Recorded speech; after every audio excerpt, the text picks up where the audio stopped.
Hi, அஸ்ஸலாமு அலைக்கும். Welcome to Binu's kitchen. இன்றைக்கி நாம் சண்டே ஸ்பெஷல் ஒரு மீன் குழம்பு தாங்க செய்ய போகிறோம். மீனோட தலை மட்டுமே போட்டு சூப்பரான ஒரு மீன் குழம்பு. வீடியோ பார்க்கும்போது உங்களுக்கு பிடிச்சிருந்தால் மறக்காமல் ஒரு லைக் பண்ணுங்கள். வாங்க இப்போது எப்படி செய்யுதுன்னு பார்த்துடலாமா? அதுக்காக ஸ்டவ்வில் நான் ஒரு இரும்பு கடாய் வச்சுருக்கேன். இதில் ஒரு 2 டேபிள் ஸ்பூன் அளவுக்கு தேங்காய் எண்ணெய் சேர்த்துக்குங்க. எண்ணெய் நல்லா சூடானதுக்கப்புறம் 1 டீஸ்பூன் அளவுக்கு சோம்பு போட்டுக்கோங்க. சோம்பு நல்லா பொரிஞ்சு வந்ததுக்கப்புறம் ஒரு கப் அளவுக்கு துருவின தேங்காய் எடுத்துக்கோங்க. இப்போது தேங்காய் நல்லா கலர் சேஞ்ச் ஆகிற அளவுக்கு நல்லா வறுத்து விட்டுக்கலாம். ரொம்ப டார்க் ஆக வேண்டாங்க. நல்லா இந்த மாதிரி வறுத்து வாசனை வரும் இல்லையா, அப்போது நீங்கள் ஸ்டவ் ஆஃப் பண்ணிடுங்க. இப்போது இந்த அளவுக்கு வறுத்தா போதும். இது நல்லா ஆற விட்டு எடுத்துக்கலாம். இப்போ இதை வேறு ஒரு பிளேட்டுக்கு மாற்றிக்கலாங்க. இது ஆறட்டும். அதுக்குள்ளே பார்த்திங்கன்னா அடுத்ததாக அதே கடாயில் 2 டேபிள் ஸ்பூன் அளவுக்கு மிளகாய்த்தூள், 2.5 டேபிள் ஸ்பூன் அளவுக்கு மல்லித்தூள், இந்த மசாலாவை வறுத்து எடுக்கணுங்க.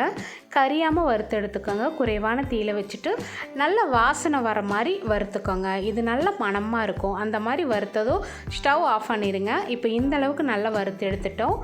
இனி இதையும் ஒரு தட்டுக்கு நம்ம மாற்றிக்கலாம். இதுவும் நல்லா ஆற விட்டுருங்க. இனி அடுத்ததாக பார்த்திங்கன்னா அதே கடாயில் கொஞ்சமாக நான் இங்கே தேங்காய் எண்ணெய் சேர்த்துக்கிறேன். ஒரு 2 டேபிள் ஸ்பூன் அளவுக்கு. இப்போது தேங்காய் எண்ணெய் நல்லா சூடானதுக்கப்புறமா நம்ம இதில் சின்ன வெங்காயத்தை சேர்த்துக்கிறோம். ஒரு கைப்பிடி அளவுக்கு சின்ன வெங்காயம் எடுத்துக்கோங்க. இப்போது வெங்காயம் கொஞ்சமாக வதங்கி வர அளவுக்கு வதக்கி விட்டுக்கோங்க. நல்லா வதக்கணும்னு அவசியம் இல்லை. இந்த அளவுக்கு கலர் சேஞ்ச் ஆனதும் அடுத்ததாக இதில் ஒரு 4 தக்காளி, நல்ல பழமான தக்காளி, ஒரு 4 தக்காளியை கட் பண்ணி சேர்த்துக்குங்க. இப்போ இந்த தக்காளியும் இந்த வெங்காயமும் நல்லா சாஃப்டாக வதங்கி வர அளவுக்கு வதக்கி விட்டுக்கலாம். நீங்கள் சின்ன வெங்காயமே எடுத்துக்கோங்க. சின்ன வெங்காயம் சேர்த்து செய்யும்போது மீன் குழம்பு ரொம்ப நல்ல டேஸ்ட்டாக இருக்கும். இப்போ இந்த தக்காளி வெங்காயம் நல்லா வதங்கி வந்துருச்சு இந்த அளவுக்கு. இப்போ அவ்வளோதாங்க. இதுவும் நல்லா ஆற விட்டு எடுத்துக்கலாம். இப்போது இந்த தக்காளி வெங்காயமும் அதே மாதிரி வறுத்து வச்சுருக்கிற இந்த தேங்காயும் மசாலாவும் இதெல்லாம் நல்லா ஆறுனதுக்கப்புறம் ஒரு மிக்ஸி ஜாரில் போட்டு நல்லா மையாட்ட அரைச்சி எடுத்து வச்சுக்கோங்க. இனி அடுத்ததாக ஸ்டவ்வில் ஒரு கடாயை வச்சுக்கலாங்க. இதில் ஒரு 2 டேபிள் ஸ்பூன் அளவுக்கு தேங்காய் எண்ணெய் சேர்த்துக்கோங்க.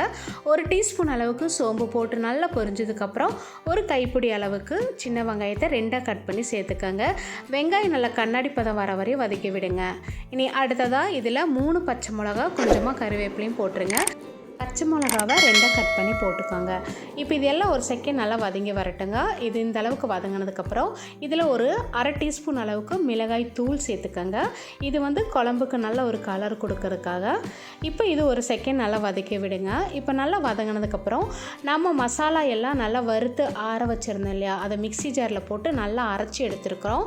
இப்போ அந்த பேஸ்ட் அப்படியே இதில் போட்டுடலாங்க. இப்போ நல்லா மையாட்ட அரைச்சி எடுத்துருக்கிற அந்த தேங்காய் மசாலா எல்லாமே இதில் போட்டுடலாங்க. இனி கொஞ்சமாக இந்த மிக்ஸி ஜாரில் தண்ணி ஊற்றிட்டு அதையும் நல்லா அலாசிட்டு இதிலே ஊற்றிடலாங்க. இனி அடுத்ததாக இதில் புளி சேர்த்துக்கணும். நான் ஒரு சின்ன நெல்லிக்காய் சைஸ் அளவுக்கு புளியை நல்லா ஊற வச்சு எடுத்திருந்தேன். அந்த புளி கரைச்சலும் அது கூடவே ஒரு 3/4 கப் அளவுக்கு தண்ணியும் சேர்த்துக்கிறேன். இந்த குழம்புக்கு தேவையான அளவுக்கு தண்ணியும் அந்த புளியிலே போட்டு அதையே அப்படியே ஊற்றிடுறேங்க. இனி 1/2 டீஸ்பூன் அளவுக்கு மஞ்சத்தூள் சேர்த்துக்கோங்க. 1 டீஸ்பூன் அளவுக்கு உப்பு சேர்த்துட்டு நல்லா கலந்து விடுங்க. உங்களுக்கு குழம்போட திக்னஸ் இந்த அளவுக்கு போதும்னா இதோட நிறுத்திக்கோங்க.